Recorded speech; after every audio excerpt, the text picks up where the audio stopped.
Lah gandeng sakniki wulan mulut, kula sithik tak matur bab muludan. Nggih Pak nggih. Kula niku winginane ke awal mulut kae ngrungokke wong maca berjanji. Wong kula niki nek wulan mulut cok mboten nate nderek berjanjinan wong tukang minggat. Dadi angger lebar isak minggat dadi ora melu berjanjian. Ning kula niku arep lunga niku krungu wong maca berjanji kok ngeten. Jajal Kang iki turung disimak nek kleru apa ora ya Kang ya. Sing tak rungu niku sing maca berjanji ngeten. Bismillahirrahmanirrahim. An Atha ibn Yasarin an Ka'b ibn al-Akhbar. Qala 'allamani abit Taurata illa sifra wahida. Kana yaktimuhu wa yudkhiluhu sunduq. Falamma mata abi fatahtuhu فإذا فيه نبي يخرج آخر الزمان مولده بمكة وهجرته بالمدينة وسلطانه بالشام. Ana ora ya Kang berjanji ngono iki ya? Wonten apa mboten? Sampeyan wis tau maca ya? Ning mung kecewane lek ora ngerti maknane. Ayo ta? Ah niku kula krungu niku. Niku cerita cara Jawane ngeten, biyen kuwi ana wong jenenge Pak Ka'ab. Ka'ab kuwi anake Pak Akbar. Mula disebut Ka'ab bin Akbar. Pak Ka'ab niki anake Pak Akbar. Lah karo bapake niki Pak Ka'ab niki karo Pak Akbare diwulangi ngaji kitab Taurat. Kitab Taurat niki kitabe Nabi Musa alaihi salam. Mandang wis arek katam cara Qur'ane garek kurang sak juz kok ora dirampungke. Malih ditutup. Kitabe lebokke lemari dikunci. Ah niki lah anake niku penyasaran. Ana apa bapak iki mulang ngaji garek sak juz kok ora diteruske, malih kitabe lebokke lemari dikunci. Iki ana rahasia apa? Mboten dangu Pak Akbar sedo. Sareng Pak Akbar sedo niku lemari niku dibuka di kuncine ditokke kitabe sing ora diwarahke iki apa mergane jebulane sing ora diwarahke iki nang kono kuwi ana pengendikan nek besok akhir zaman iki bakal ana nabi terakhir asmane Muhammad lahire nang Mekah hijrah nang Madinah dadi ratu nang negara Sam. Kuwi umate akeh banget. Sok nang akhire umat Muhammad niku nang akhirat dipontho dadi 3. Dadi pira, Pak? Dadi umate Kanjeng Nabi iki lanang wedok sok nang akhirat dipontho dadi 3. Nang berjanji ana kok jajal dibuka.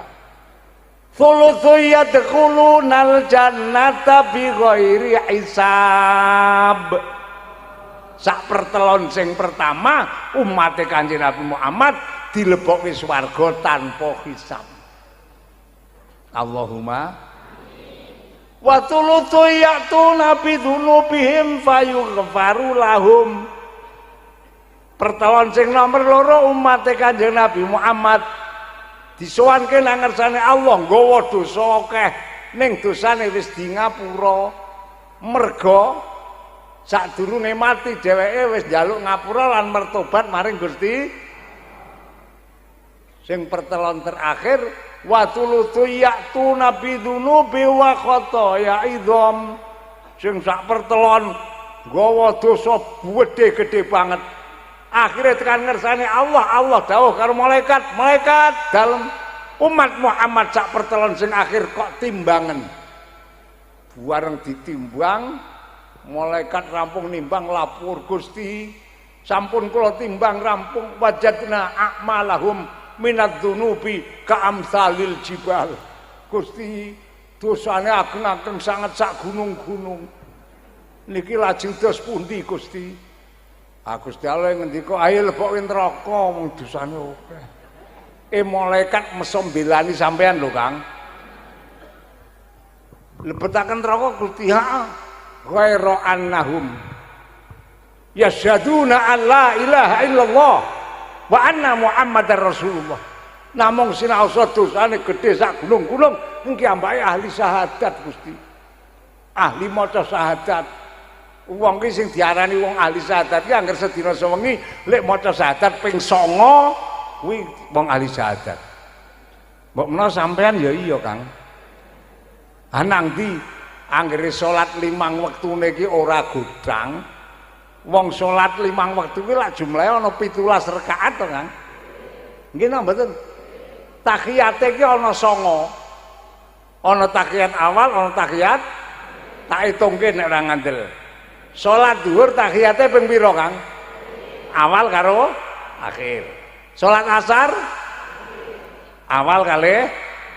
Salat maghrib awal kalih 6 to. Salat subuh tunggal. Nggih napa mboten? Salat isya kalih.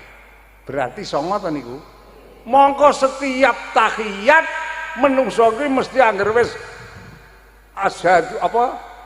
Assalamu alaina wa ala ibadillahi sholihin mesti muni asyhadu alla ilaha illallah wa asyhadu anna muhammadar rasul. Kuwi sesuk nek arep leboke neraka oleh pembelaan saka malaikat. Malaikat matur karo Gusti Allah, Gusti priye wa annahum yasyhaduna alla ilaha illallah wa anna muhammadar rasulullah. Piyambakipun menika ahli syahadat Gusti, napa inggih badhe pun lebetaken neraka Gusti. Gusti Allah akhire paring dawuh. Malaikat dalem gandeng kawulaku senajan dosane akeh ahli syahadat. Merga rahmatku kono digawa nang swarga. Alhamdulillah.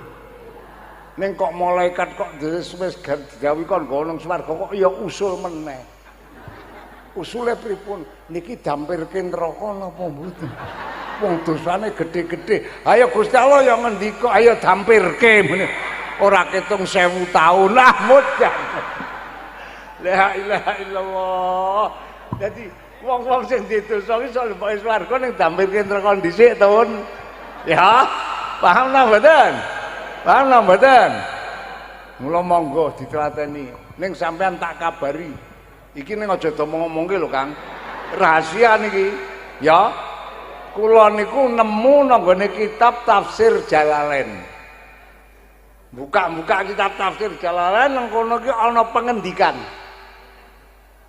Wong Islam sing ahli salat senajan dosane akeh dilebokke neraka niku diobong nang neraka iki ora padha karo wong kafir. Nek wong kafir diobong nang neraka panase tan kira-kira, nek wong Islam ahli syahadat diobong nang neraka ki ming anget tok. Alhamdulillah. Wis ora ngandel jajal wis to. Teruske le salat. Engko nek lebokke neraka nek muni ora anget sampean bali. Nemoni aku. Niki ngendikanipun kitab tafsir Jalalain. Jadi wong Islam ini nek ora temenan-tenan le salat Allah tuna tenan. Mula monggo dosane kaya ngapa anggere Islam niku tetep kula sampean mati dobong nang neraka ora panas, ming anget tok. Allahumma lho niki untungipun kula sampean dadi umate Kanjeng Nabi. Mula Kanjeng Nabi le ngendika mungal ngeten. Kullu ummati yadkhulunal jannah. Kabeh umatku lanang wedok besok calon mlebu swarga. Allahumma. Ning ki hadise urung rampung jana terusane. Illa man aba, kabeh umatku iku kabeh calon mlebu swarga, kejaba sing ora gelem. Dadi umat Kanjeng Nabi ana sing ora gelem mlebu swarga. Sahabat wonten ingkang matur, "Wa man aba ya Rasulullah?" Umat panjenengan kang boten purun mlebet swarga menawa sinten Gusti Rasul?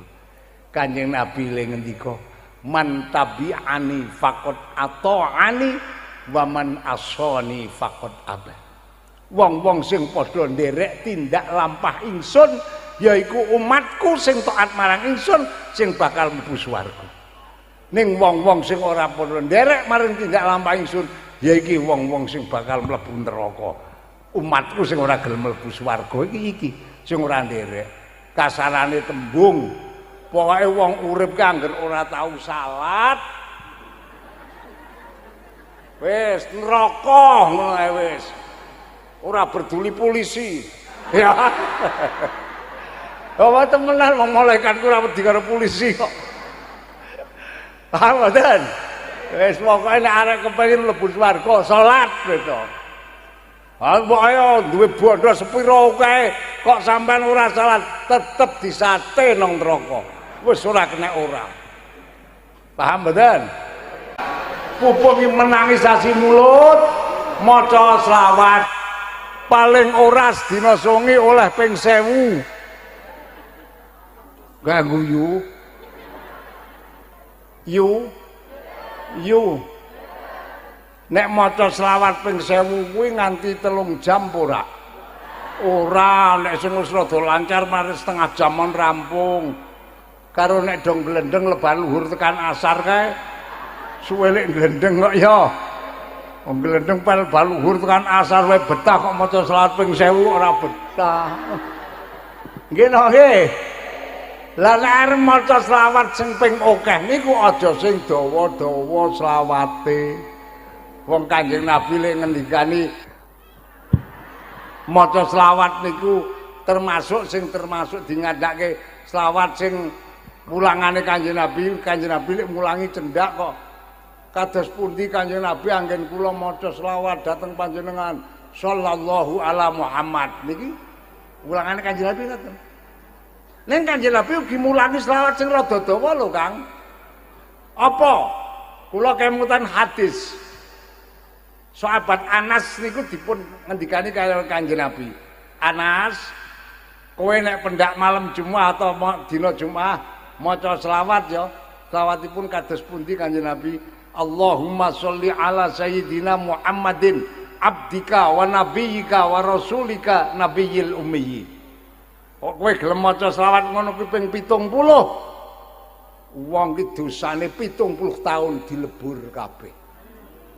Niki nek pendak malam jatuh dina Jumat selawate niku piwulan Kanjeng Nabi Allahumma sholli ala sayyidina Muhammadin abdika wa nabiyyika wa rasulika nabiyil ummi niku nek diwaca ping 70 dosa 70 tahun iki di ngapura kabeh karo Allah. Anak sing maca gek umur 50 tahun. Ala jatuh 20. Nggih napa mboten? Ah niku sing turahane ge ngapura dosane bapakne mbokne. Ngono lho Dul. Dadi ora sia-sia, paham mboten? Iki ya ditlateni. Nek kula sampean ora nlateni kaya ngono ki mah sok nek bali sak mongso-mongso sangune jan keteteran lho Kang. Nggih napa mboten? Maca Quran. Monggo kula sampean potongane keset maca Quran. Iya ora? Ndak ajek sampean ndak sedina maca sak juz? Ora mungkin. Wong ki ana kok sing teko iki sak geure burung tau ngatamke Quran ngono kok. Ana apa ora? Lah niki kula sampean ya kudu golek dalan. Kanjeng Nabi le ngendika ngeten. Man qara'a suratal ikhlas marratan fakaan nama qara'a sulusal Quran wa man qara'aha marrataini fakaan nama qara'a sulusayil Quran wa man qara'aha talata marrat fakaan nama khatamal Quran. Sapa wonge maca surat Ikhlas qul huwallahu ahad Allahus somad lam yalid walam yulad walam yakul lahu niku namine napa? Surat. Sapa wong maca surat Ikhlas sepisan kuwi diganjar padha karo maca Quran 10 juz. Alhamdulillah. Nek lek maca surat Ikhlas ping pindho padha karo maca Quran 20 juz. Nek lek maca surat Ikhlas ping 3 padha karo maca Quran katam 30 juz. Alhamdulillah. Kuwi dawuhe Kanjeng Nabi. Maca Quran ora, maca surat Ikhlas ora, panjangan kere sampean kuwi. Ya. Lha niki surat Ikhlas ping 3 ki sing mbuktekke Sayyidina Ali kok. Niki sampun dipun buktekaken. Apa? Nalika Kanjeng Nabi badhe ngersakaken mundhut mantu dipun pikantokaken Dewi Fatimah menika lak Kanjeng Nabi ngempalaken sahabat. Bareng wis kumpul Kanjeng Nabi ngendika para sahabat kabeh, kowe takon padha maca Quran. Sapa sing lek katam paling dhisik kuwi mengko bakal tak pundhut mantu tak entukno anakku Fatimah. Wah, sahabat ngendikane karo Kanjeng Nabi sapa sing ora kepengin dadi mantune Kanjeng Nabi jajal. Wah, sahabat terus do toto kumpul wis siap, sampun mulai. Wis mulai Sayyidina Ali melu. Kancane wis do lekas maca Sayyidina Ali ki jeh mubang-mubeng malah namatke kancan-kancane kuwi. Tilaki kono-kono. Mantan tilaki kono wah guys oleh 15 juz. Mlaku rono meneh kagek oleh 20. Niki Sayyidina Ali kasih medal mawon. Mandang kono wis oleh 20. Sayyidina Ali terus lungguh bismillahirrahmanirrahim. Qul huwallahu ahad. Allahus samad lam yalid walam yulad walam yakul lahu kufuwan ahad. Bismillahirrahmanirrahim. Qul huwallahu ahad. Allahus samad lam yalid walam yulad walam yakul lahu kufuwan ahad. Bismillahirrahmanirrahim. Qul huwallahu ahad. Allahus samad lam yalid walam yulad walam yakul lahu kufuwan ahad. Shadaqallahul azim. Kula sampun katam Kanjeng Nabi. Sahabat sak masjid mandeg kabeh lek maca. Ora lek maca bantere kok ngopo. Wong gak sedhit kok muni wis katam. Niki Sayyidina Ali ngatung, akhirnya diklarifikasi karo Kanjeng Nabi. Katam tenan li? Inggih, menene maju. Kowe wis katam tenan maju kan sampun. Lah sing mbok waca surat Ikhlas kaping 3. Aku lak dawuh takon maca Quran katam. Inggih, namung ingkang dawuh maos surat Ikhlas kaping 3 padha karo katam Quran inggih panjenengan Kanjeng Nabi. Mila kula maos surat Ikhlas kaping 3. Ngono kok akhire Kanjeng Nabi, ya pancen kowe sing potongan mantuku. Lha iki sing kanggo Sayyidina Ali lho iki. Mulane kula sampean iki nek ora tau ndherek Quran, dokah-ukehno le maca surat Ikhlas ngono lho, Kang. Quran ora, surat Ikhlas ora, potongan kere donya akhirat. Paham? Paham niki? Dadi nek maca surat Ikhlas ki paring sithik sak majelis ki ping 3 ambalan. Malah kula nate manggihaken hadise Kanjeng Nabi. Sapa wonge maca surat Ikhlas nganti ping 100.000 niku arep dijungkung setahun luwih, 2 tahun luwih, 10 tahun nggih angsal. Ning dijungkung katam ping 100.000 ambalan. Niki Kanjeng Nabi dawuh, wong iki mati sak mangsa-mangsa karo Gusti Allah dikaramke mlebu neraka. Niku barokah surat Ikhlas. Dadi kaya ngene iki nek ora kula sampean telateni, waduh, nek kula sampean ngendelke amal ibadah iki mbuh lung karuan kok Kang. Ngendelke salate nek salate kula niku ora ana regane. Bab napa kula urung tau iso kusuk nek salat Kang, nek sampean insyaallah. Ya. Nggih. Kula niki lek ngandelke salat kula ngersake mbah kanggo mbah ora wong kula lho yu salate jan wis tak tata wis merem barang usolli fardhu Allahu akbar angger muni makbar kok angen-angene kok bubar to Kang kelingan sawah kelingan lek urung ngarit nek wong wedok malah kelingan lek jangane urung tutupi iya ta yu sampeyan ya ngono Kang. Alhamdulillah aku akeh kancane. Nggih nggih. Lah mulane monggo awake dhewe bareng-bareng sakjroning urip niki pisan salat 5 wektune dijaga direksa aja nganti godha. Nggih. Karena napa salat ki nek ngendikane Allah penggawe sing abot tur angel. Leres napa mboten? Salat ki abot po enteng, Bu? Gampang po angel? Angel ya. Ini ku sing ngendika Allah lho, Kang. Cetha nang Al-Qur'an kok.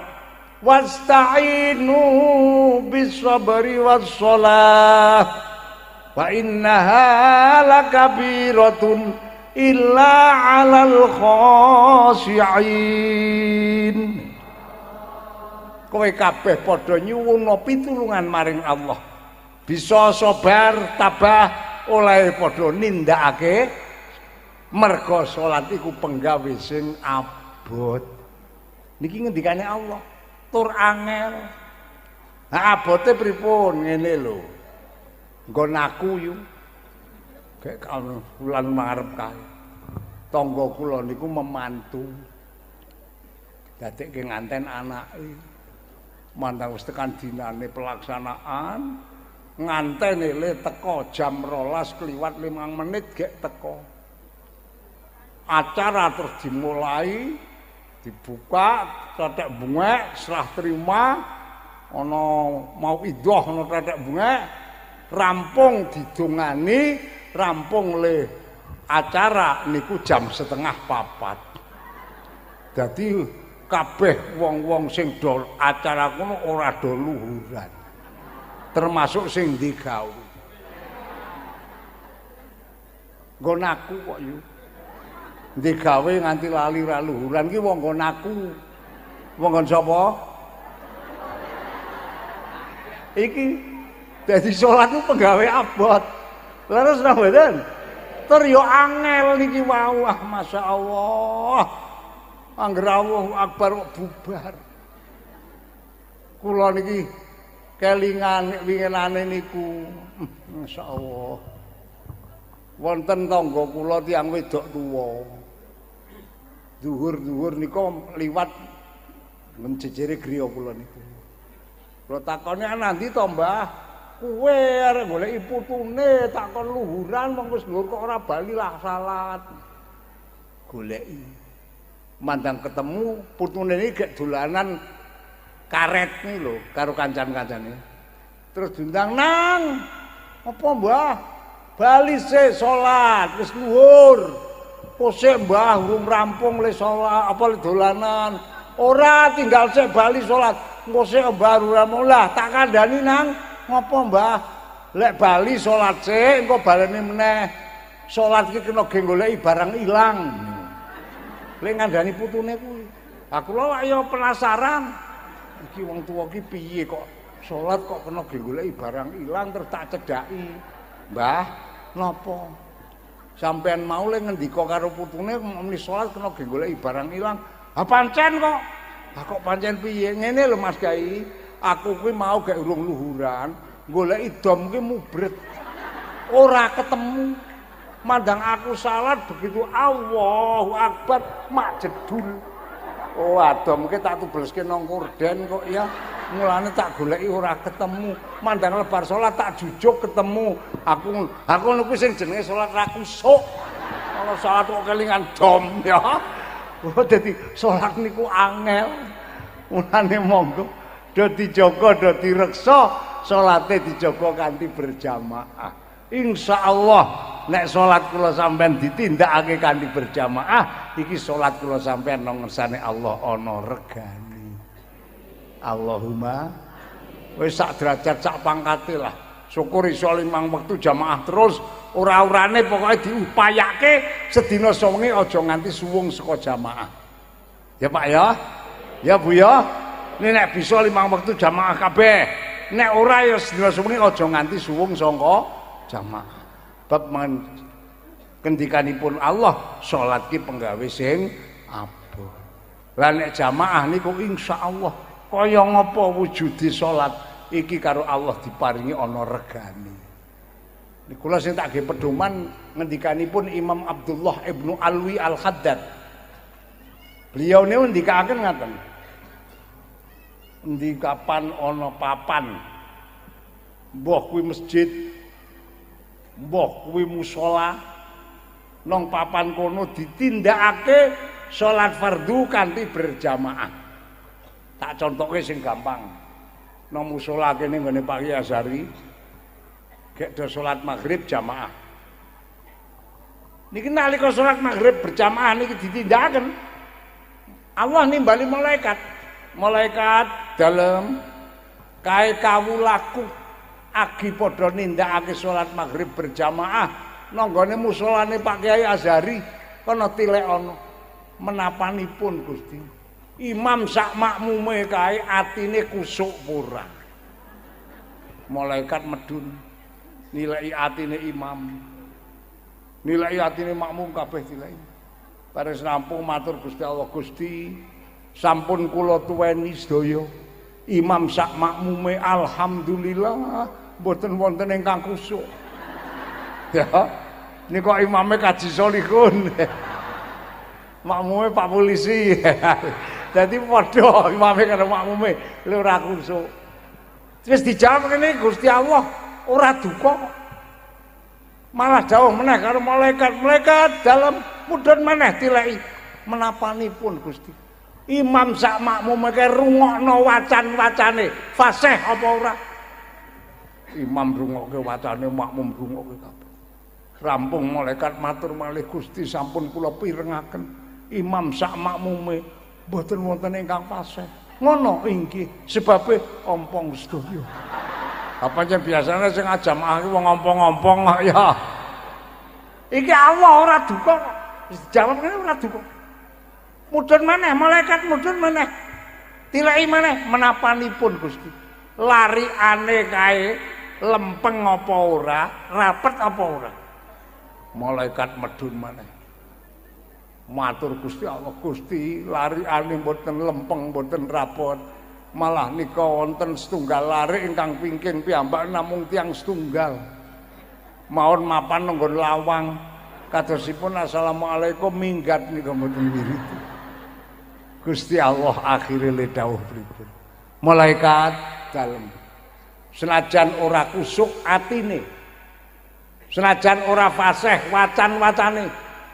Senajan ora lampeng ora rapet lariane. Nanging kawulaku len nindakake ibadah salat fardu ditindakake kanthi berjamaah. Ingsun Allah ora arep ngilang-ilang kangelan lan rekasane kawulaku. Niki ndene Allah. Mula ora berduli ora kusuk. Ora berduli ora paseh.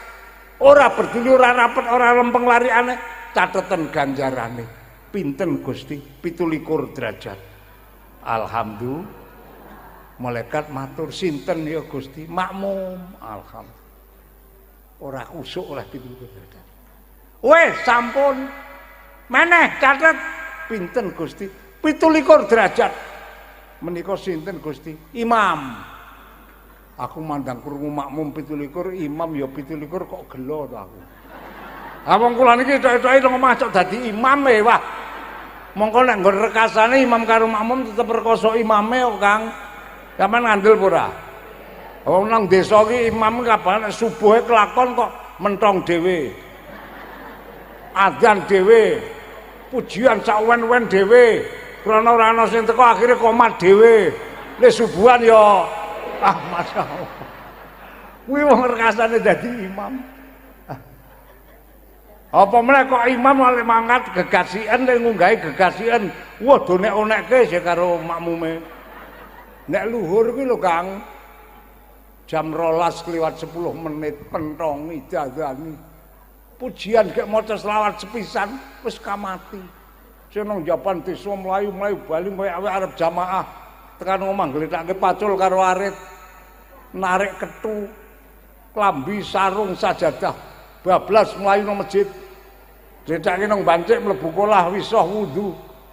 Jikok munggah serambi sarungan klambenan ketunan rampung sajadah dangkat mlebu masjid jereng arep jamaah. Gek rampung lek jereng sajadah. Imame wis assalamualaikum warahmatullahi. Ngoyak-oyak jamaah wis kekosone kaya ngono ki nek ora uman emosi. Nang jero ati jengkel banget. Saking jengkel iki lek muni nganti ora kelean medhit jan celeng kok ya. Pak Kiai krangsangan waduh ya Allah. Rekasane wong dadi imam. Munggah gegasian donek-onek. Engko nek munggah kaset dawasi kepel. Subuh ki lho yu. Subuh. Tengah 5 pentongi. Pujian Sok wan-wan setengah 6 imame gek munggah. Dong-dong bablas. Walah sing pujian sak wan-wan ki lek komat ora gelem ngadeg. Karo jagong wa akbar la ilaha illallah anna Muhammad Rasulullah sallallahu alaihi wasallam teko mati salat. Teko mati salat la akbar la ilaha illallah. Imame tuwa. Tekan ngarep kondo. Sawu. Wah. Sing pujian sak wan-wan sing mburi. Kiai lede ora ngrasake le pujian telahe ngancar sigar. Gawe munggah namanya setelah ganggup leren. Tak ganteni nyong. Masyaallah. Wong rekasane dadi makmum kok ganjarane kok padha. Mula kula mandang sing ngerti ganjarane padha lek 17 derajat nek ngaji nang daerah-daerah tak omongke mula ndi-ndi masjid, ndi-ndi musala sing wis ana imame ora usah duthik-uthik. Kok kuwi dingu sak matine. Ngono wae arep jamaah dadak ngungkur-ungkur imam barang arep golek ndase apa. Wong dadi imam ya 17 kok mung ya 17 ya Kang ya. Allahumma iki pengajian Ahad Pon niki kadose nek kiyaine Solan Salim kula kesusahan lek golek kiai. Sakniki kula matur karo panjenengan daya upama pengajian Ahad Pon iki teko Mbah Solikun mawon pripun? Ha ya wong ora kelakon muni mboten muni. Akhire wong sak jamaah setuju wae. Wajan gakali karo Kiai Asari. Lah niku kula mula bukane kados ngaten niku. Ngantos seperti tak hitung kok jebulane kok ya wis 21 tahun lho. Masya Allah. Nah terus padang pun berjalan kira-kira pirang tahun. Lah Lutfi niki bali saking pondok. Kak Kyai Sari tindak panggilan kula sajang-sajang njur badhe nyuwun pendonga Pak napa. Nika Lutfi pun wangsul saking pondok kula nyuwun pandangan sepatus istiqomah pripun kula sanjang. Wis iki mungsuhan karo aku wae. Niku padha dene urung weruh niku Lutfi urung weruh anak kula urung weruh Lutfi. Wah nggih pun derek pun. Hae kapan sok anu teko dadi ngoten mau lek bukan. Wis ora ana musim khidbah barang wis alhamdulillah Gusti Allah ngersakaken ngantos dumugi sak menika. Pengajian tasih mlampah dilalahipun Pak Azhari ketimbalan ngersane Allah inggih Gusti Allah maringi ridho napa pengajian tasih mlampah dipun lajengaken dening anak kula Lutfi. Muga-muga pengajian Ahad Pon niki mugi Gusti Allah maringaken kelestarian nganti tekan suk dina kiamat. Allahumma amin. Ora sing ganti terus. Wong kula kalih Mbah Dur niku nggih teng griya niku kelingan nalika taun 97 lebar G30S niku panjenenganipun Mbah Kyai Khudori niki musyawarah kalian bapak kula badhe madegaken pengajian umum. Akhiripun rembagan bapak kula ngendika kalian Pak Kyai Khudori, Dik Khudori dalem Kamas nggonaku pengajiane umum tak gawe dina Selasa wae aku nderek tindak lampahe Mbah Kyai Maksum Punduh. Mbah Khudori ngendika nggih nek nggen Kamas niku dinten Selasa nderek Mbah Maksum, nggen kula Nggarjo tak dinten Senin mawon kula nderek Mbah Sirat Payaman. Niku bukaipun sareng antawisipun pengajian Selasa panggenan kula kalian pengajian Senin Tegarjo niku tahun 97 sareng. Niku alhamdulillah ngantos sepriki pengajian niku tasih mlampah. Sing Tegarjo nggih tekan sepriki mlampah, nggih kula nggih tekan sepriki mlampah. Nang daerah kecamatan Tegarjone pengajian sing paling tertua sak kecamatan niku nggih Tegarjo kalih nggih kula niki. Madege tahun 97. Mbok bile teng tempel mriki ya niki pengajian rada paling tuwa niki. Ahad Pon niki wong tak hitung-hitung pun 21 tahun niki. Tahun 2000 pira niku 2001 ya Mas ya. Tahun 2001 niku awitipun. Campur melampah kalih 21 tahun. Alhamdulillah. Mula kula nyuwun dhateng sederek kula sedaya donga lan aminipun mugi-mugi pengajian wonten ing kerisan dipun paringana lestari ila yaumil kiamah dados jariyahipun para sederek-sederek sedaya. Allahumma Gus Yusuf wis rawuh lho. Wis. Ya. Alhamdulillah niki Gus Yusuf pun rawuh, nggih. Kula niki lak jane mengenteni niki lek ora metu kene. Iya, usup ki ngakali wong tuwa. Padune kula lek omong men rada suwe ngono ya. Nggih, monggo mangke pun lajengaken ngaos kalian Gus Yusuf. Saking kula kirang langkung nyuwun pangapunten. Kita akhiri wassalamualaikum warahmatullahi wabarakatuh.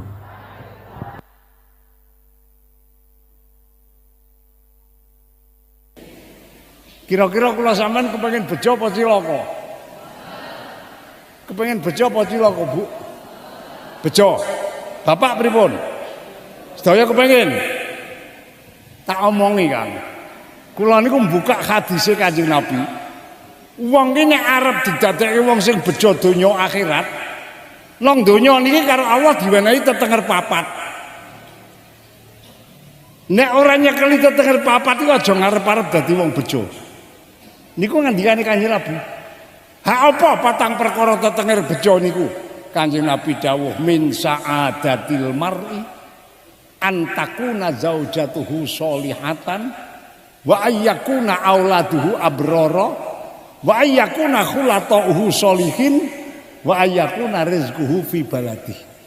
Cara Jawane wong kuwi arep diparingi dadi wong bejo donya akhirat, anggere nang donya ki nyekeli tenger patang perkara. Apa sing nomor 1? Nisbate wong lanang nang donya iki diparingi bojone ayu. Ane wong wedok bagus. Dadi wong lanang bojone ayu, wong wedok bojone bagus ki tetengere bejo. Mula wong lanang sing bojone ora ayu pupuk jeh urip salin. Ngono ya. Wong wedok ana sing gremengi kula kek ayu ra patek waras ngene ya. Kosek ta ayu aja kesusu. Ayu kuwi ayu apane kuwi ora kok teko wujude ayu ora. Wong nyipati wong wedok ayu niku garek ndelok sing nyipati kok. Leres napa mboten? Nek wong wedok ayu ki sing nyipati kula, upamane kula ditakoni karo sampean, Mbah Solihun, ngopo Kang? Nek cara sampean wong wedok ayu ki wong wedok sing kok ngopo? Kula iso jawab lho Kang. Monggo aku wong wedok ayu ki wong wedok sing mripate mblalak. Alise nanggal siji, untune miji timun, lambene nyigar delima. Kulite kuning langsep, irunge mbangir, bangkeane ngebu meteng. Yang ngono Kang, kuwi nek wong nyipati wong wedok ayu. Ning wong wedok ayu ki nek sing nyipati Gusti Allah beda. Allah ki nyipati wong wedok ayu nang Quran, bukan ora ngendel. Ayate tak bacake. Fasolihatu qanitatun hafidhatul lil ghaibi bima hafizallah. Wong wedok sing ayu mungguhe Allah iku wong wedok sing tekun ngibadahe, duwe bojo banget bekti karo bojone, bisa ngreksa kemaluane, ora dibuka sak enggon-enggon. Apa meneh kok silehke? Ora. Niki wong wedok ayu mungguhe Allah lho niku. Dadi ndek bojo bekti karo bojone tur taat karo Gusti Allah niku kan apa Gusti Allah nyipati wong wedok ayu niku kaya ngoten. Ane Kanjeng Nabi le dawuh khairu nisaikum alwadudul walud. Wong wedok sing ayu kuwi wong wedok sing dipek bojo wong lanang karo bojone banget bektine tur bola-bali manak. Jadi wong wedok anggere bekti karo bojone bola-bali manak iki cara Kanjeng Nabi wong wedok ayu. Ya senajan bekti nang wong majer ora patek ayu lho yo. Paham? Jadi niki tetengere bejo sing nomor 1 nisbate wong lanang bojone ayu, nisbate wong wedok bojone bagus. Kira-kira Pak nek sampean takjak ajar dadi wong lanang bagus gelem ora? Purun napa mboten? Ibu takjak ajar dadi wong wedok ayu purun mboten? Purun. Wis duwe resepe. Dereng. Bapak ya urung duwe resepe. Kula nggawa kok niki wau. Resepe paringane Kanjeng Nabi. Wong lanang kepengin dadi wong lanang bagus mungguhe Allah. Wong wedok kepengin dadi wong wedok ayu mungguhe Allah. Kanjeng Nabi dawuh, ajekno tangi gasik. Jam pira? Jam 3. Jok tangi gasik ora Kang? Ngopo? Nguyah. Ra gumun. Ya tangi gasik nguyah ya nguyah ning aja dindek ngono lho. Nek bar nguyah ki cewek. Nek wis bar cewek wudu. Nek wis bar wudu nganggo pakaian sing nutupi aurat. Nek wis njikuk sajadah dijereng madhep kiblat terus usoli sunnatat tahajudi. Wong lanang wong wedok iki anggere pendak dalule ajek le salat tahajud iki sing lanang karo Allah arek dadeki wong lanang bagus. Sing wedok karo Allah arek dadeki wong wedok ayu. Angger ajek tahajude. Ngandel ora Kang? Qur'ane buka. Wah jan wong NU ora patekno mudeng. Wa minal laili fatahajjad bihi nafilatalak asa ayyab'atsaka rabbuka maqamam mahmuda. Wong kuwi anggere ajeg tahajudi besok nang akhirat karo Gusti Allah arep dipapake nang makom mahmud. Makom mahmud niku pundi? Nang swarga. Kasarane tembung wong ki anggere ahli tahajud sok mati nang akhirat panggonke nang swarga. Kira-kira ngandel ora Kang? Sing ora ngandel tak kon jajal tahajud ajeng njur mati. Engko nek sampean nang kono ora papake nang swarga bali meleh ke aku. Ya, niki ngendikane Allah. Mulane monggo takjak ajar bareng-bareng sing lanang ajar dadi wong lanang bagus mungguhe Allah, sing wedok ajar dadi wong ayu mungguhe Allah. Nganggo tata cara ngajegake tangi gasik perlu nindakake salat tahajud ora ketung ning 2 rakaat. Ajar ya Bu ya. Kula matur ngeten iki ngejak niki kula ya ge ajar Kang. Kula ge ajar. Pendak bengi ge ajar tangi. Yo ajar salat. Kula nek dalu niku lek salat mboten kathah. Namung ngertangi bar wudu salat tahajud 4 rakaat. Pun namung 4 rakaat ditambahi salat tobat. Wong kula akeh dosane 4 rakaat. Mun rampung salat tobat tak tambahi salat mutlak 4 rakaat. Rampung salat mutlak 4 rakaat yo tak tambahi salat hajat 12 rakaat. Alhamdulillah Gusti Allah maring kekuatan pendak bengi nglakoni salat sunat 24 rakaat. Engko nek wis subuh njur sadurunge subuh nglakoni salat fajar 2 rakaat. Insyaallah anggere iso ajeg kula sampean karo Allah arep didadekke wong bagus donya tekan akhirat. Allahumma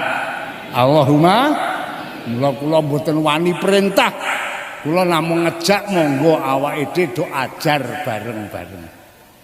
Bab kula nek perintah kula dhewe wong urung iso apik dadi ajar nggih monggo panjenengan takjak bareng-bareng ajar. Ya Pak ya. Kira-kira do kepengin bejo ora to? Kepengin apa ora? Ya ayo mulai engko bengi ajar tangi gasik jam 3 salat tahajud. Niki tetenger bejo sing nomor 1. Tetenger bejo sing nomor 2 wa an yakuna auladuhu abrara. Wong ki nek arek bejo diparingi tetenger nomor loro, anak-anake kuwi dadi bocah sing bagus budi pekertine padha tetep oleh ngibadah. Niki tetenger bagus. Mula monggo anak putu kula sampean awit cilik-cilik disuruh kon ngaji. Ya Bu ya, saiki iki gangguane bocah ngaji pun kathah sanget. Nek lek akon ngaji kok wis rada gegeden ora dadi. Ora dadi. Wong gangguane cah ngaji sakniki kathah sanget. Leres napa mboten? Tak udohke. Sing paling ganggu karo anak putu kula sampean ngaji iki HP. Pitados. Tak omongin aja ngomongke wong ya. Putu kula iku sekolah TK wae urung. Walah dolanan HP. Ngungkuli mbahne pintere. Niku putu kula. Ha anak kula sing gede-gede sakmene iki wah luwih pinter. Ning tak sawang-sawang bocah ki angger kenemen lek dolanan HP dadi koclok. Ngandel pura. Niku anak kula kok yu. Ha kok koclok priye? Anjajal ora koclok priye? Wong nang mburi omah dhewe nggodoki HP. Kupinge sumpeli putih-putih kaya apa? Wong gogok dhewe kok karo guyu-guyu karo joget nek ora wong koclok lak ora ana. Niku anak kula. Anake sapa? Niki mula monggo anak putu kula panjenengan awit cilik-cilik kudu disuruh kon ngaji. Insyaallah angger wit cilik-cilik disuruh ngaji tekan rada gedhe sithik wis iso maca Quran kena diarep-arep dadi bocah sing saleh. Dadi tetenger bejane kula sampeyan tiyang sepuh. Ane anake kok nganti ora bisa maca Quran blas. Kanjeng Nabi lek ngendika medeni wong di anak nganti tekan gedhe ora bisa maca Quran babar pisan. Tekan ibadahe ora patek bener. Niki mangke anak niki anggere wis akil balik kok nglakoni maksiat wong tuane padha uga isih urip atau wis mati kudu melu nyangga dosa maksiate anak niku. Tegese anak sing maksiat ning wong tuwa tetep melu oleh dosa niku dawuh Kanjeng Nabi. Hanya nggo dosane maksiate anake nek isih urip ngono ora patek krasa. Nggih napa nggih? Wong kula sampean ku pamane anake sing bodho ora iso maca Quran ki maksiat, kula sampean melu oleh dosa ki ora krasa kok. Nggih napa nggih? Sing paling abot nek anak putu kula sampean ora bisa maca Quran babar pisan, wis akil balik nglakoni maksiat, kula sampean sampun pejah. Nauzubillah, summa nauzubillah. Begitu anak nglakoni maksiat, Allah ndhawuhi malaikat dalem ula karo kelabang kae brukno nang kuburane bapakne mbokne. Anake sing nglakoni maksiat bapakne mbokne nang ruangan kubur diamuk ula karo kelabang. Ora ngandel jajalo. Lho niki dawuh Nabi. Mula monggo supaya anak putu kula panjenengan dadi tetengere bejane wong tuwa awit cilik-cilik anak putu kon padha ngaji. Ya Pak ya Bu. Luwih-luwih kula sampean wong NU. Kula matur ngaten menika kula nggih nglakoni wong kula ya duwe anak kula menika 12 putu kula nggih dereng kathah nembe setunggal pujul 3 dosa. Putu kula nembe 3 dosa setunggal Kang. Kula ya prihatin banget. Awit cilik-cilik anak tak uyak-uyak tak kon ngaji. Oh nek tak ulang dhewe mboten do purun anak kula niku. Karo ibune dikon kae ngaji karo abah, wah ngopo to galak menung wah jan payah tenan. Anak kula mboten enten sing purun ngaji kalih kula mergo jarene kula niku galak. Galak ya ngusap dodo to kula niku. Wong apike kok ngene. Anake ora nduk. Jane kula niku nek mulang ngaji anak mboten galak. Ming niroke. Kula zaman diulang Al-Qur'an bapak kula. Wong kula sing mulangi Al-Qur'an bapak kula ki Mbak. Nek ngaji karo bapak niku lungguh jejer. Kadang nang tengene bapak, kadang nang kiwane. Niki meja niki Qur'ane. Mangke nek kula nang tengene terus didangu tekan ngendi nang lehmu ngaji terus tak niki Pak. Terus dipresani. Tak wacake rungokke engko nek wis rampung tirokke ya nggih. Niku arek macake ayat diwulangke niku nek kula nggogok nang tengene Bapak. Astane Bapak sing tengen niki mesti ge nggodoki kuping kula sing kiwa. Rungokke tak wacake. Niku men rampung macake iki urung culke.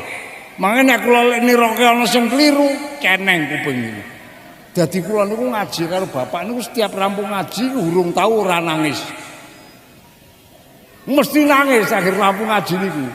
Ha ngono ku tak prakteke kangge anak kula mboten enten sing purun, Kang. Aduh tobat. Akhire anak tak ulangi ora gelem, akhire sedaya anak-anak kula niku tak pasrahke karo kiai. Monggo Pak Kiai niki anak kula mboten purun tak ulangi kula nyuwun titip pados panjenengan cali ngaji. Niki sedaya anak 12 kabeh tak titip-titip. Ya alhamdulillah sangka berkah Allah lumantar kula nggih sak derajat pangkat derek gawe Nabi anak-anak kula iki ora ketung bismillahirrahmanirrahim kabeh ya do iso. Oleh berkah Gusti Allah niki monggo anak bisa dadi tetenger bejo awe cilik-cilik kon padha ngaji. Sing nomor 3 tetengere bejo donya akhirat wa ayyakuna khulatauhu sholihin. Wong ki srawung sambendinane srawung karo wong saleh. Lah wong arek srawung karo wong saleh ini jar kula dalane gampang kok Pak. Kula sampean salat 5 wektune zuhur, asar, maghrib, isya, subuh. Niki kapan ditindakake berjamaah nang masjid apa nang musala setiap waktu panjenengan campur karo wong saleh. Pitados? Pitados? Niki. Engko syukur ditambahi. Nek dong ana pengajian sampean krungu senajan ora diundang mara. Niat ingsun arek nang Jamus arep niat ngaji. Senajan ora diundang, engko nang kene kumpul karo wong ngaji. Niki jenenge kumpul karo wong saleh. Paham napa mboten? Dadi wong anggere wis sregep jamaah, sregep ngaji, iki berarti kumpulane wong saleh. Kuwi tetengere wong arek bejo. Ane wong ngaji nang janggut ya ora tau teko. Jamaah ya ora. Nek salat ning dhewe. Titeni modar ora konangan tanggane. Nggih nggih. Ora oleh berkah Gusti Allah, ora campur karo wong saleh. Lah nek campur karo wong saleh iki masyaallah. Engko pas pengajian kok dikita ora ketok. Iki Mbak Yu Fatonah nang ndi ora ketok. Sakit pirang dina ampun wonten setunggal minggu. Yo do diwacake Fatihah muga-muga gelek mari. Al-Fatihah. Wah masyaallah. Niku bejane wong campur karo wong saleh. Gek ijeh lara wae wis dikirimi Fatihah apa meneh engko nek mati. Dikirimi tahlil alhamdulillah iki campur karo wong saleh niku. Sing nomor 4 tetenger bejo wa ayyakuna rizquhu fi baladihi. Diparingi dalan rezeki ming nang daerahe dhewe. Nisbate wong luar dodolan ngidul rono ado-adoe ming nang Yojo. Mangkat esuk sore mulih. Ngalor ya ming tekan Magelang. Mangkat esuk sore mulih. Niki jenenge rezekine nang daerah. Wong sakniki niki golek rezeki kono sing tekan luar negeri. Leres napa mboten? Ya do oleh. Ning ora dadi tetenger bejo. Apa rezekine adoh kok nang luar negeri. Kok ora dadi tetenger bejo ngene lho yu. Tak critani. Tangga kula niku ana wong lanang rabi oleh wong wedok. Kose dilalah akhirnya karo Allah diparingi anak loro cilik-cilik. Mandang anake cilik-cilik iki loro sing lanang lek dadi pegawai pabrik kena PHK leren. Sing wedok lek dadi pelayan toko ditokke. lanang wedok ora nyambut bengi rembugan. Mas, nopo Dik? Nek sampeyan ora nyambut gawe, aku ya ora nyambut gawe. Iki njur anake arek pakani apa?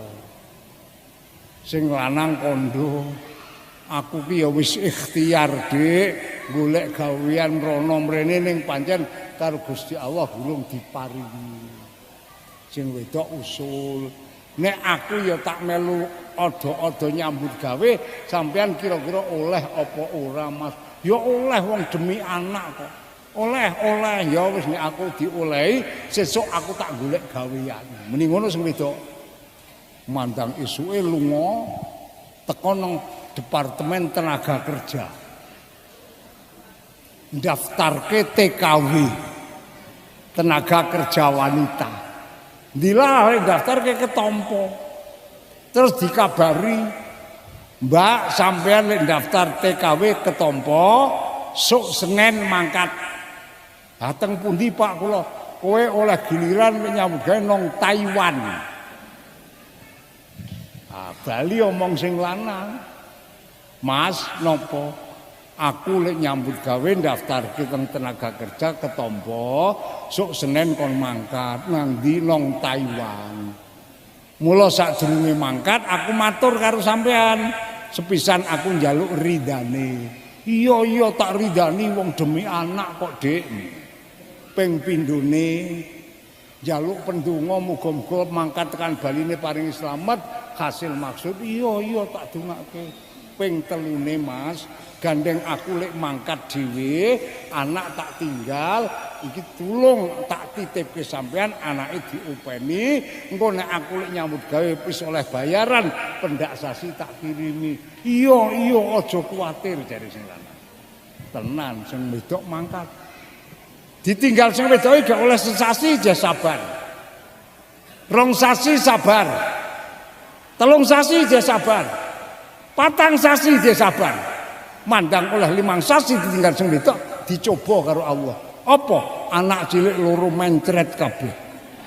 Walah judeg. Wong lanang tinggali anak cilik loro mencret kabeh. Sing cilik candak, sing gedhe nangis, sing gedhe candak, sing cilik nangis. Suwe-suwe ora kuat ngempet sabar. Ngadeg karo met bali. Kono ora do meneng. Tak tekek sisan kowe. Ora ngrasake mbokmu gak lunga nang Taiwan golek kontol jaran ngono kuwi. Wong pangan nyambut gawe oleh kok mandang jengkel kok darane golek kontol jaran. Tak ora dadi bejo ta niku. Ora bejo ta ya. Lah niki mulane Kanjeng Nabi niku paring dawuh tetenger bejo sing nomor 4 diparingi dalan rezeki ming nang daerah. Ya muga-muga Pak Bu sedaya kula sampeyan kanthi wasilah ngaji menika dipun paringono berkahe Allah. Tetenger bejo sing 4 perkara muga-muga iso dicekel. Allahumma lah kok kula ijeh urip. Nggih. Sak mriki saged sowan. Lah mula kula lek ngaji ya ora arek ngomongke apa-apa mengarep ndongeng kowe wah. Wong tuwa kok. Monggo Kang sare kaya sarene nganten anyar. Kula sampean diparing kenikmatan nang alam kubur mergo duwe celengan amal soleh sing ditindakake nalika urip niki. Sing jenengane jamaah salat subuh ki abot ya Kang. Nggih napa mboten? Sing jenengane tahajud tangi bengi niku abot ora? Nek bengi ya do tangi ning nguyah to. Nggih nggih. Assalamualaikum warahmatullahi wabarakatuh. Kita unjukaken wonten ngarsa Allah ingkang Maha Agung. Awit saking peparingipun nikmat, rahmat, taufik, hidayah lan inayahipun wonten ing saat siang menika pribadi kawula katakdiraken dening Allah saged silaturahim dhateng panjenengan sedaya kanthi boten manggihaken alangan setunggal menapa. Muga-muga isowan kula dhateng panjenengan menika pikantuk ridane Gusti Allah. Ingkang saged mbekta kemanfaatan awit donya ngantos akhirat. Allahumma Bapak Ibu lan para rawuh, nek tak eling-eling pengajian iki sakjane pun dangu niki. Wong kula dikon mriki nu sadurunge pemilu. Dilalah lek ngaji pelaksanaane cedhak karo pemilu yo ora oleh ngono ya Kang. Terus dundur nek dina Jumat pon ki nang sasi Syawal jeh gegasiken. Ya alhamdulillah kok kula ijeh urip. Nggih. Sak mriki saged sowan. Lah mula kula lek ngaji ya ora arek ngomongke apa-apa mung arek ndongeng kowe wah. Ngomong tuwa. Nggih. Kira-kira setuju apa ora Kang? Kula mung arek ndongeng tok wis. Ning mangke sampean jikuk hikmahe dongeng niki. Kula niku mbiyen gek cilik tau didongengi kali simbah kula. Dongenge ngeten, kene nang aja turun dhisik tak dongengi nggih, Mbah. Jaman biyen kuwe ana wong lanang rabi oleh wong wedok. Niku pertamane ngendikane simbah. Lah terus akhire le bebojoan mi karo Allah diparingi anak 3 lanang kabeh. Sing barep dijenengi Bejo. Sing nomor 2 jenengi Slamet. Sing nomor 3 jenengi Untung. Niku lek ndongeng sing mbah kula lho niku. Bejo, Slamet, Untung. Mandang bocah ki wis rada gedhe duwe akal karo bapakne ditareni. Bejo tareni. Jo dalem Pak. Kowe iki cita-citamu besok gedhe arep dadi apa? Jare Bejo, cita-cita kula kepengin dadi dokter, Pak. Bapakne niku anak ndek cita-cita dadi dokter ku bungae pol. Ya nek pancen cita-citamu dadi dokter, sekolah sing mempeng tak ragati, ora ketung tak rewangi entek ngalas entek ngomah. Niki sing anak barep kepengin dadi dokter. Sing Slamet tareni Mat, Nun. Kowe cita-citane besok gede dadi apa? Jare Slamet kula kepengin dadi insinyur, Pak.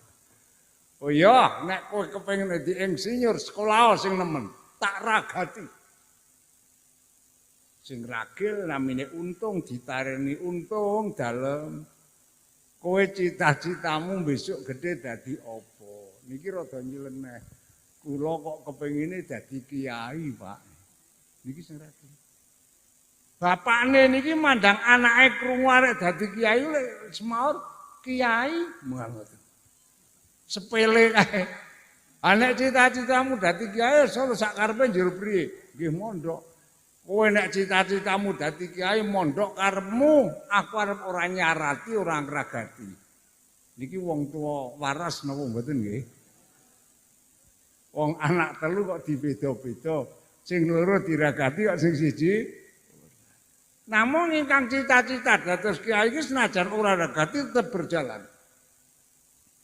Akhiripun ringkesing cerita mandang sing kepengin dadi dokter wis dadi dokter. Sing kepengin dadi insinyur wis dadi insinyur, wis iso nyambut gawe. Terus niki tarenan karo bapak. Pak, gak napa gandeng kula menika awit alit ngantos dumugi ageng. Ngantos sak mangke kula wis dadi dokter, adik kula dadi insinyur lan kula kalih adik kula wis iso nyambut gawe. Sakniki kula niki kepengin males budi kalih bapak. Oh, matur nuwun nang. Lah bapak niku kersanipun badhe tindak pundi? Monggo kula dherekaken. mangke masalah kendaraan ragati sedaya kula Pak. Bapak kantun ngendika. Nanti yo nang, iki monggo sak kersa Bapak. Bapak niki ya wis aku njajal sesuk tak dolan nang Gembira Loka. Gembira Loka niku Jogja. Anang kono ajeng napa Pak, ayo ndelok kethek barang kuwi. Ana kebon binatang. Lah kendaraane Pak, ya sak karepmu arek tumbake montor ya luweh, arek tumbake andong luweh, arek tumbake sepur ya luweh. Pun ngeten mawon Pak, kersane ora repot tak charterke montor. Wis 12. Lunga nang Gembira Loka sedina. Bali tekan omah bengi ya merembugan maneh. Ngenjing kersane tindak pundi, Pak? Iya teko sing cedhak kuwi wae nang Tawangmangu. Anten apa ndelok banyu anjlok. Yes. Turuti meneh nang Tawangmangu. Rampung kan ngomah bengi tareni meneh ngenjang kersane tindak pundi, Pak? Aku kok krungu kabar nang Jakarta ki ana Taman Mini Indonesia Indah. Mbok njajal aku terna-rana tak. Oh nggih, Pak. Akhire golek ke kendaraan 12. Wah, nang kono ndelok werna-werna. Omah apik sing kaya keong barang ana. Wong iki nyandang nganggo ya werna-werna ana sing wuduh barang. Wes rampung bali. Tekan omah sak mangke bapak sampun tindak Gembira Loka wis tekan ngendi jenenge nggon banyu anjlok Tawangmangu wis tekan Taman Mini Indonesia Indah lah sak mangke ajeng tindak pundi Pak. Aku kok njajal kepengin arek weruh Kraton Solo. Wah nggih monggo tak dherekke. Tekan Kraton Solo, delok-delok nang kono. Akhire bapakne niku sanjang. Nang napa? Aku kok kepengin duwe pakaian sing kaya pakaian